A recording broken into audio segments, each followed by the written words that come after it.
అంటే నేను ఒకటి లా అండ్ ఆర్డర్ హోమ్ నేను చేయట్లేదు. సో మీరు ఇది అడగాల్సింది మీరు ముఖ్యమంత్రి గారిని అడగాలి. కరెక్టే. అలాగే ఇప్పుడు నేను పంచాయతీరాజ్ గురించి అడిగితే నేను చెప్పగలను.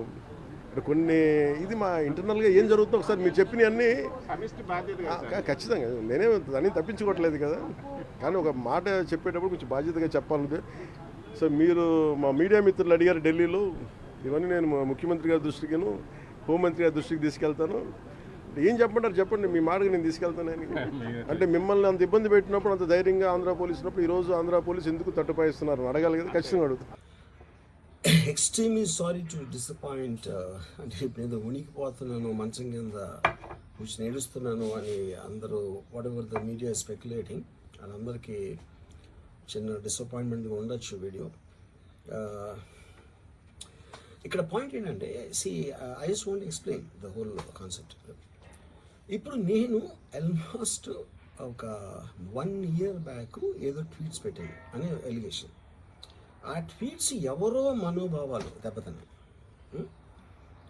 ఇక్కడ విచిత్రం ఏంటంటే 1 year బ్యాక్ పెట్టిన ట్వీట్స్ 4 డిఫరెంట్ ప్లేసెస్లో 4 డిఫరెంట్ జ్యూరిస్డిక్షన్స్లో 4కి ఒకే 3-4 రోజుల వ్యవధిలో వాళ్ళ మనోభావాలు దెబ్బతిన్నాయి.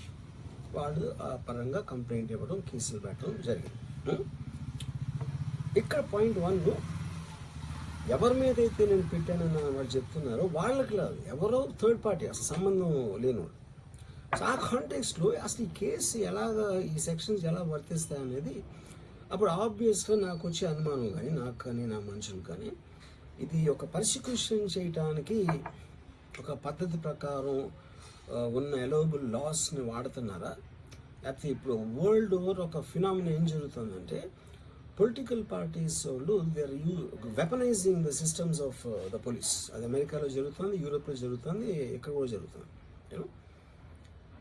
అప్పుడు నేను ఏ ఒక్క వ్యక్తిని, ఒక పోలీస్ ఆఫీసర్ని కానీ, ఒక పొలిటికల్ పర్సన్ కానీ నేను బ్లేమ్ చేయట్లా.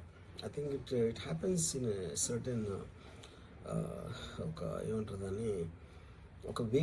అది అందరూ కూడా ఎంతో కొంత అది చేయటానికి టెంప్టేషన్ ఉండొచ్చు. But eventually there is the law of the land which will take the final call. So అది that I completely agree, believe in that and I abide by that as a citizen. So ఇప్పుడు ఇక్కడ జరిగింది ఏంటి, నాకు ఒక notice వచ్చింది, నేను ఒక రిప్లై ఇచ్చాను, ఫలానా చోట ఫలానా తారీఖు నేను వస్తాను.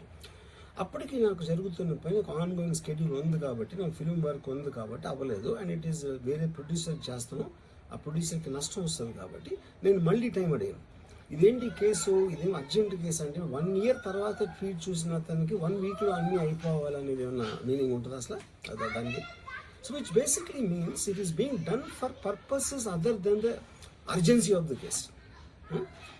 ఇప్పుడు అర్జెన్సీ ఆఫ్ ద కేసు అంటే మీరు మర్డర్లు ఇన్ని జరిగి సంవత్సరాలు తీసుకుని